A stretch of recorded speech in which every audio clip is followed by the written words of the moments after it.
Summary of 19 Minutes by Jodi Picoult. Alex Cormier is in a hurry to get to her job as a judge, while her pretty, popular, straight-A student daughter Josie drinks coffee.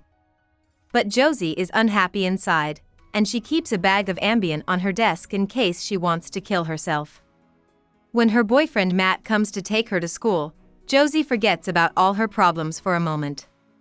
Later that day, a student named Zoe Patterson has to leave Mr. McCabe's math lesson early to go to the dentist. She is waiting on the steps of the school when she hears a loud noise. Patrick Duharme is the only police officer in the town of Sterling. He hears that a shooter is at Sterling High School. Patrick is running through the school when he sees Josie lying next to Matt's dead body. He picks her up and takes her outside. Alex and Lacey Houghton meet in a pregnancy class that Lacey, who is a nurse, is teaching 17 years ago. Alex is 24 years old. She thought about having an abortion, but now she seems to want to have the baby. Alex is a public defender, and her married law professor, Logan Rourke, is the father of her child. Alex gives birth, and Lacey helps her. Hours after the shooting, Lacey goes to Sterling High to see how her son, Peter, is doing. But when she gets there, she hears someone say that Peter is the one who did it. Peter is in jail because Patrick put him there. 9 children and 1 teacher, Mr. McCabe, were killed in the shooting. Josie is in the hospital and can't remember anything. She thinks she was in a car accident, but she doesn't know for sure.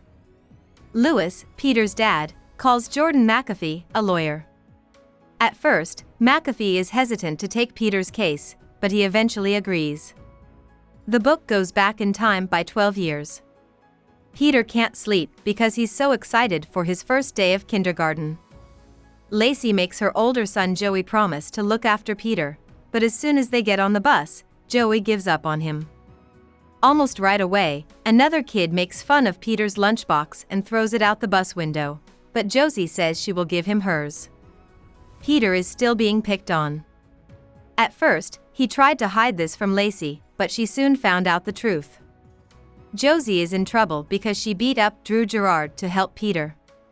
One day, Alex comes to Peter's house to pick up Josie from a playdate and finds Peter and Josie playing with Lewis' gun collection. Alex is shocked, and this makes her and Lacey get into a fight. Josie comes home from the hospital the day after she was shot. The cops take away a bunch of strange things from Peter's room. Josie goes to Matt's funeral. She feels compelled to go up to his casket, but she breaks down in front of everyone and feels embarrassed. Lacey goes to jail to see Peter.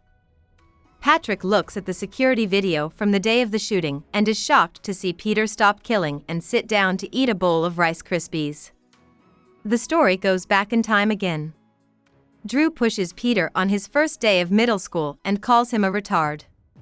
The World Trade Center is attacked on September 11th, and Alex and Lacey are both in shock when they pick up their kids from school. Peter makes friends with Derek Markowitz, who is also an awkward, nerdy kid whose parents make him play soccer. The two of them quickly become close. In social studies, Josie is paired with Courtney Ignacio, who is one of the most famous girls. Josie is shocked at first, but in the end, she and Courtney become friends. Peter and Lewis go hunting together, but Joey stays home because he can't stand the sight of blood. Peter says that Josie is a fake because she is getting closer to the popular kids. Back in the present, Principal McAllister says that school will start somewhere else because the crime investigation at Sterling High is still going on. Selena, Jordan's wife, who is also his detective, asks Lacey about Peter. Patrick talks to Natalie Zlenko, the head of Sterling High GLAD, and wonders if Peter's attack was caused by racism or Peter's own worries about being gay. Natalie says that Peter went to one GLAD meeting and hasn't been back since. Jordan goes to the jail to see Peter. There, Peter tells Jordan that a drunk driver killed Joey. Peter says that he is glad his brother Joey is dead because Joey made him feel bad and had too high of standards for him.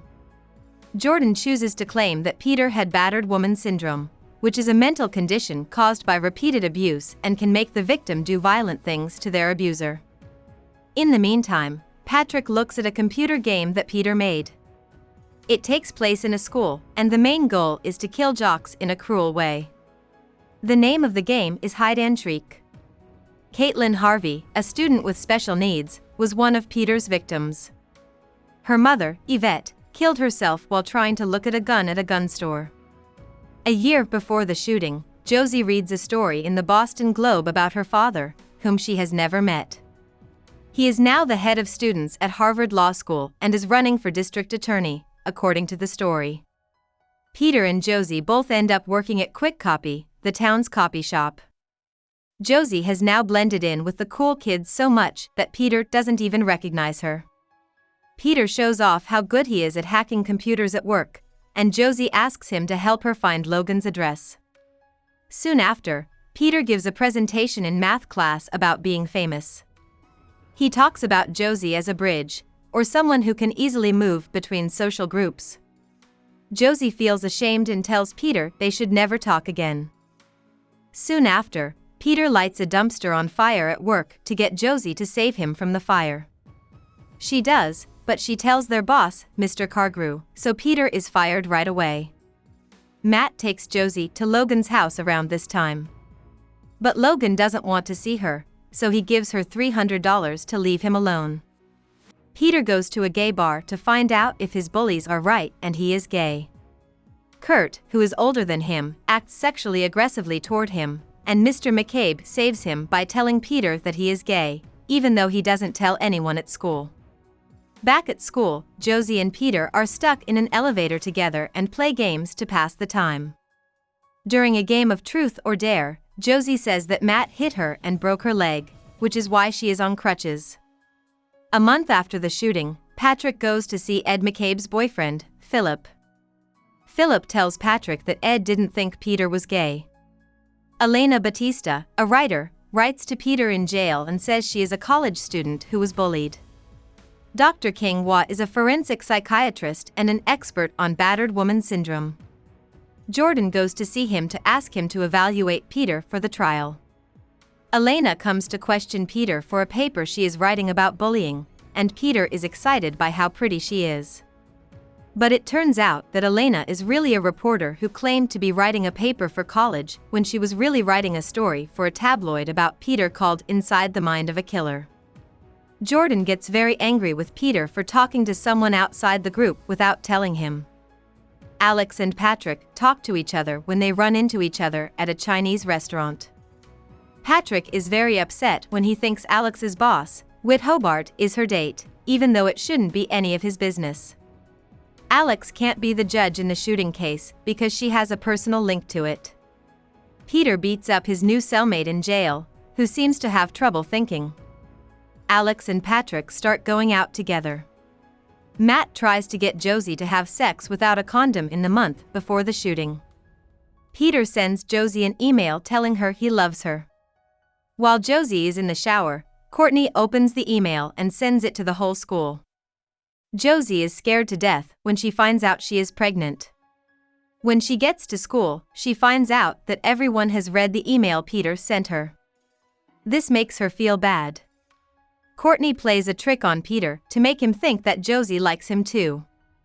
The truth is then told in a cruel way, and Matt pulls Peter's pants down in front of everyone in the restaurant. Soon after that, Peter steals 2 loaded guns from Mr. Weatherall, who lives next door and is a retired cop. Josie has a miscarriage, which may have happened because she tried to end the pregnancy on her own with natural treatments. 5 months after the shooting, a jury is chosen to hear Peter's case. Alex and Patrick's relationship is going well. Alex is still trying to hide it from Josie, but Josie says she knows what's going on.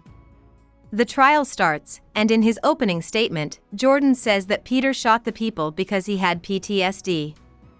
Different people testify as witnesses, and Jordan asks Drew a lot of questions about the times he bullied Peter in the past. Derek says in court that, even though he and Peter made and played hide and shriek together, he was shocked and horrified that Peter actually shot and killed a lot of people. On the morning of the killing, Peter turns on his computer to see if anyone has commented on hide and shriek since he shared it in a forum. However, his computer stops on the email he sent to Josie, and he is filled with shame, fear, and horror.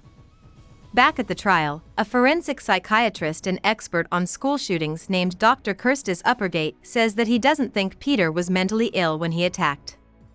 Later, King Waz says that Peter had battered woman syndrome, PTSD, and was dissociating at the time of the shooting. Lacey gives her story, and then Peter speaks. Peter doesn't say what he was going to say and comes across as very uncaring.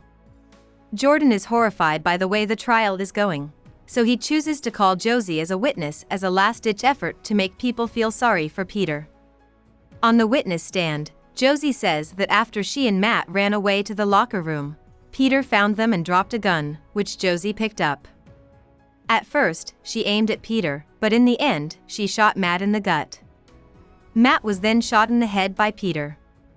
After Josie says she did it, chaos breaks out in the courtroom.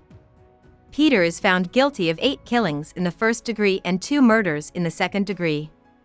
He is given a life sentence, but almost as soon as the hearing is over, he kills himself by putting a sock down his throat. Josie is charged with being a part of a second-degree murder and given a 5-year jail term.